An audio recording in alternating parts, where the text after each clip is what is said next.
শুভ সকাল বন্ধুরা, তোমরা সব কেমন আছো? আশা করি সবাই খুব খুব ভালো আছো। আর আমি দেখো আজকে রান্নাঘরে চা করার থেকেই আমার ব্লগটা আমি স্টার্ট করে দিলাম। আজকে নতুন একটা ব্লগ ভিডিও নিয়ে চলে এসেছি, দেখতে থাকো, সবার খুব ভালো লাগবে। তারপরে কাছে দূরে দেশ বিদেশ যে যেখান থেকে দেখছো প্লিজ একটা কমেন্ট করে দিও আর লাইক করে আমাকে জানিও ভিডিওটা কেমন হচ্ছে, তাহলে আমি বুঝতে পারবো। তারপরে দেখো দাদাভাইকে চা করে দিয়ে দিয়েছি আর আমি এখন পরে চা করে নিয়েছি আমার জন্য।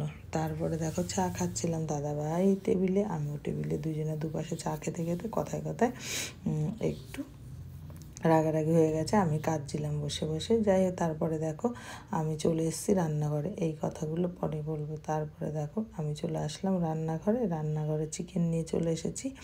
আর চিকেন ধোয়া টোয়া হয়ে গেছে। এদিকে দেখো আমি ছিম আর বেগুন ভেজে নিয়েছি, আর এদিকে পেঁয়াজটা ভেজে নিচ্ছি। আর হলো তারপরে হচ্ছে চিকেনগুলো দিয়ে দেবো সব, পেঁয়াজটা ভাজা করে। দেখো চিকেন দিয়ে দিয়েছি, পেঁয়াজও ভাজা করে নিয়েছি। চিকেন আজকে কষা কষা করবো রান্না।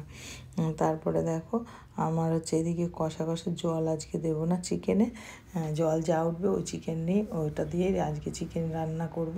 তারপরে দেখো এক পাশে রুটি এক পাশে চিকেন করে নিচ্ছি। রুটিটা করব আগে, কারণ হচ্ছে চিকেন দিয়ে রুটি দিয়ে খাবে, তো ওই জন্য তাড়াতাড়ি করে রুটি আর চিকেন একসাথে করছি। তারপরে দেখো হয়ে গেছে, খেতে দিয়ে দিয়েছি। আর হলো এদিকে দেখো আমি কি রান্না করলাম আজকে, বেগুন ভাজা, ছিম ভাজা আর চিকেন কষা আর সাদা ভাত, প্লেন সাদা ভাত করে নিয়েছি। তারপরে আমি চলে গেলাম, স্নান করে চলে গেলাম ঠাকুর পুজো দিতে, তাই তোমাদের সাথে একটু শেয়ার করলাম আমার ঠাকুরটা কেমন হয়েছে। আর আজকে না ভিডিওটা এমন করে করেছি, আমি ঠাকুরের আমার মুখ দেখাই যাচ্ছে না, বুঝতে পারছি না। তারপরে শর্টের মতন দিলাম, তাতেও ভালো করে দেখা যাচ্ছে না। তোমরা যাই হোক একটু কষ্ট করে দেখে নিও, আমি আবার আরেকদিন আমার ঠাকুরের ভিডিও তোমাদেরকে দেব, ঠিক আছে? আর শর্ট ভিডিও একটা দিয়েছি, তোমরা ওখানে একটু দেখে নিও, ওটা ভালো বোঝা যাচ্ছে। কিন্তু এখানে শর্টটাই আমি কেটেছি, ভালো লাগছে না দেখতে, বুঝতে পারছি না কেমন করে হয়ে গেল ভিডিওটা। যাই হোক তোমরা একটু কষ্ট করে দেখে নিও, আমি আরেকদিন দেবো আমার ঠাকুরের ভিডিও, হ্যাঁ। আর তারপরে দেখো দুপুরবেলা সন্ধে না বিকেলবেলা চলে গেলাম জামা কাপড় তুলতে, বাইরে অনেকগুলো জামা কাপড় ছিল, সেই জামা কাপড়গুলো তুলে নিয়ে আসলাম। আর আমার টুপিও ছিল, আমিও টুপিটা মাথায় দিয়ে দেখছিলাম, টুপিটা মানে ধুয়ে দিয়েছি এখনও পরিনি, তাই আজকে নতুন পরে দেখলাম যে এটা ঠিক আছে না ভালো আছে, তাই পরছিলাম। তারপরে দেখো জামা কাপড় তুলে নিয়ে সোজা চলে আসবো ঘরে। এই যাই হোক আমার প্রিয় বন্ধুরা, তোমরা সব কেমন আছো? আশা করি যে যেখানে আছো খুব ভালো আছো, খুব ভালো আছো। আর আমিও মোটামুটি ভালো আছি। আর হচ্ছে দূরে যারা তোমরা আমার ভিডিও দেখো না, প্লিজ একটা কমেন্ট একটা লাইক করো, কমেন্ট করে বলো আমার ভিডিওগুলো কেমন হয়, তাহলে তোমাদের সাথে করতে আমার সুবিধা হবে। তারপরে দেখো ঘরে এসে আমি জামা কাপড়গুলো সব গুছিয়ে নিলাম, যেটা যেখানে রাখা। আর দাদাভাই শুয়ে আছে ওই দেখো পা তুলে, আর আমি এদিকে গুছিয়ে নিচ্ছি জামা কাপড়গুলো, কোথায় কী আছে সেগুলো যেখানে রাখার সেটা সেখানে রেখে দিচ্ছি।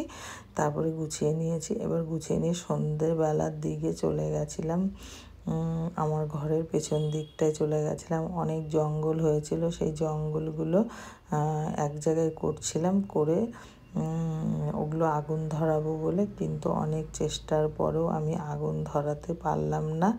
তারপরে ওখান থেকে কান্নাকাটি করে তারপরে চলে এসেছি। দেখো অনেক কষ্ট করে আগুন ধরাতে ফাইনালি একটুখানি ধরিয়েছিলাম, তারপরেও ধরাতে পারলাম না, তারপরে চলে এসেছি ঘরে। তা অনেকক্ষণ দেখো চেষ্টাও করেছি আমি আগুনটা ধরানোর জন্য, কিন্তু আগুনটা ধরেনি।